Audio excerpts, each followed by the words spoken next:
नमस्कार समस्त को आपण मानक मोर आज ब्लॉग को स्वागतम।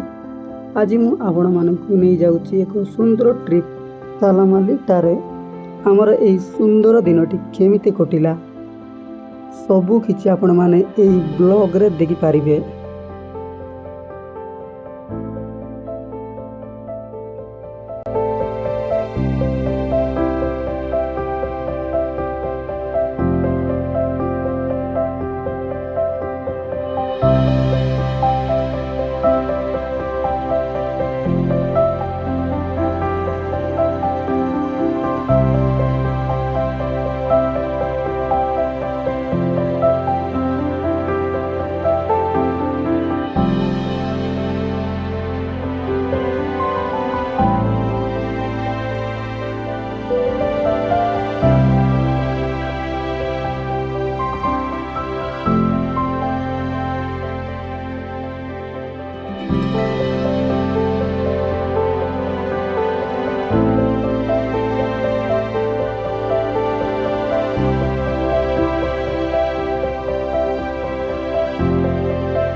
शेष आम तालामाली टायर पहुँची गलु।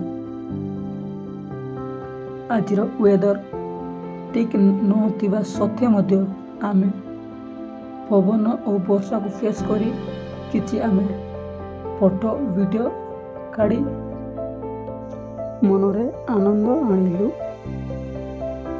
आ परिवेश सहित आम उपभोग कलु।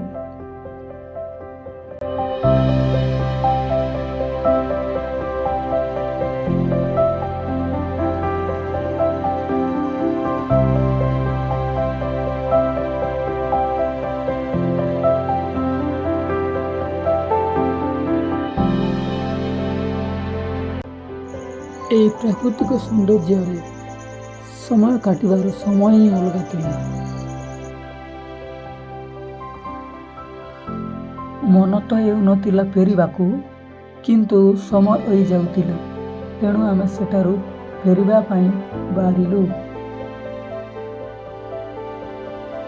आपण माने जदि ए स्थान को बुलिया पई आछुंती ताले सेप्टेम्बर टू डिसेम्बर पर्यंत आसंतु, काहेकि ना वर्षा कमी जाइथिबो और एटारे समय बितेबा पई मध्य पाग ठीक रही है। आमे एबे तालामाली टारू फेरचु फ्रेंड्स। ए स्थानटे आमको बहुत भल लगिला। ए दिनटी आम पाखरे सबुदिन पई मेमोरी होई गला।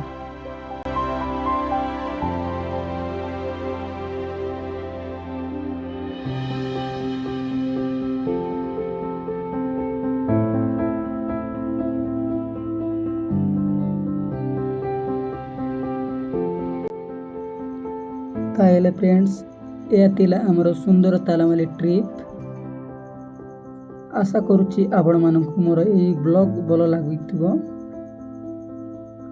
जदि ब्लॉग टी भल लागि थाए ताहेले लाइक शेयर एवं सब्सक्राइब करने को भूलिबे नहीं। पुणी देखा हेबा आउ एक नया ब्लॉग सहित। से पर्यंत समस्ते भलरे रुहंतु। धन्यवाद।